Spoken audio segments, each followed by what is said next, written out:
అగ్రరాజ్యం అమెరికాలో మరో తెలుగు విద్యార్థి మృత్యువాత పడ్డాడు. బోస్టన్ బీచ్లో స్నేహితులతో కలిసి సముద్ర స్నానానికి దిగిన అతన్ని రాకాసి అల రూపంలో మృత్యువు కబలించింది. ఈస్టర్ పండుగ రోజున జరిగిన ఈ విషాదంతో మృతుడి కుటుంబం శోకసంద్రంలో మునిగింది.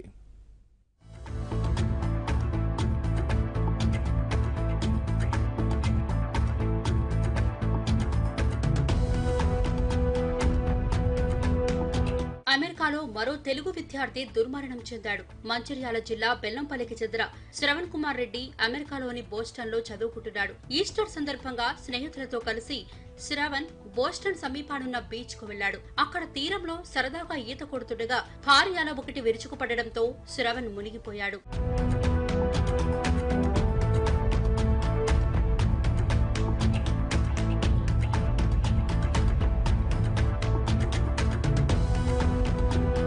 ఘటనలో శ్రవణ్ స్నేహితులు తప్పించుకున్నారు. అయితే అతను గల్లంతైనట్లు గుర్తించారు. వెంటనే కోస్ట్ గార్డ్ అధికారులకు కుటుంబ సభ్యులకు సమాచారం అందించారు. రంగంలోకి దిగిన అధికారులు గాలించి శ్రవణ్ మృతదేహాన్ని వెలికితీశారు. బెల్లంపల్లిలో ఉన్న అతడి కుటుంబీకులకు సమాచారం ఇచ్చారు.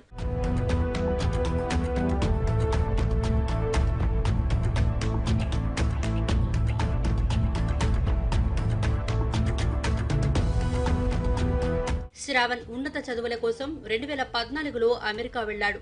అక్కడ ఐటీ పూర్తి చేసి ప్రస్తుతం ఎంబీఏ చదువుతూ ఉద్యోగం చేస్తున్నాడు. బెల్లంపల్లికి చెందిన సింగరేణి కార్మికుడు రెడ్డి రాజాం మాలతిలకు 4 కుమారులు. వీరిలో చిన్నవాడు శ్రవణ్. తల్లిదండ్రులు సోదరుని ప్రోత్సాహంతో ఉన్నత చదువులు చదివి ఉద్యోగం చేస్తున్నాడు. అక్కడ ఓ హోటల్ తానే స్వయంగా ఏర్పాటు చేసేందుకు శ్రవణ్ ప్రయత్నం చేస్తున్నట్లు ఆయన స్నేహితులు తెలిపారు. రెడ్డి సావనట్లు మా మిత్రుడు 2014లో యూఎస్కి వెళ్ళాడు. అక్కడ ఐటీలో ఫస్ట్ ఎంబీఏ చేసిండు. తర్వాత ఎంబీఏ ఇప్పుడు కంటిన్యూ చేస్తుండు.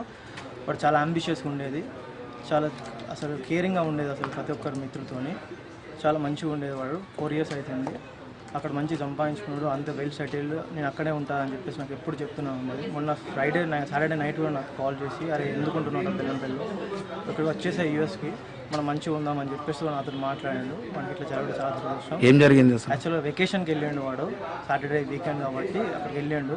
ఇక్కడ బెల్లంపల్లి నుంచి కూడా చాలా మంది పోయిన వాళ్ళు ఉన్నారు. వాళ్ళందరూ కలుద్దాం, అందరం సెంటర్ పాయింట్ కలుద్దాం అని చెప్పేసి అక్కడ బీచ్ దగ్గరికి వెళ్ళాను. ఆ బీచ్ దగ్గరికి వెళ్ళిన తర్వాత అందరూ యాక్చువల్గా డైవ్ చేసేళ్ళు, ఫిషెస్ చూసేళ్ళు, అందరూ ఎంజాయ్ చేసేళ్ళు. లాస్ట్ మూమెంట్లో వస్తుంటే వీళ్ళు 3 ముందు వచ్చేసి 4 ముందు వచ్చేళ్ళు, వీడు ఒక్కడే వెనక స్ట్రక్ అయిపోయాడు. వీళ్ళందరూ ముందు ఉన్నారు అనుకుని వచ్చేసిళ్ళు. తర్వాత చూస్తే శ్రావణ్ లేకపోయేసరికి మళ్ళీ అక్కడ రెస్క్యూ టీమ్కి చెప్తే వాళ్ళందరూ సెర్చ్ చేస్తే నాకు మేము నైట్ 2 o'clock కన్ఫర్మేషన్ అయింది, సో అండ్ జరిగిపోయిందని చెప్పేసి. శ్రవణ్ మృతితో బెల్లంపల్లిలో విషాద ఛాయలు అలుముకున్నాయి. మృతుడి కుటుంబ సభ్యులు శోకసంద్రంలో మునిగిపోయారు. శ్రవణ్ మృతదేహాన్ని భారత్కు త్వరగా రప్పించాలని వారు వేడుకుంటున్నారు.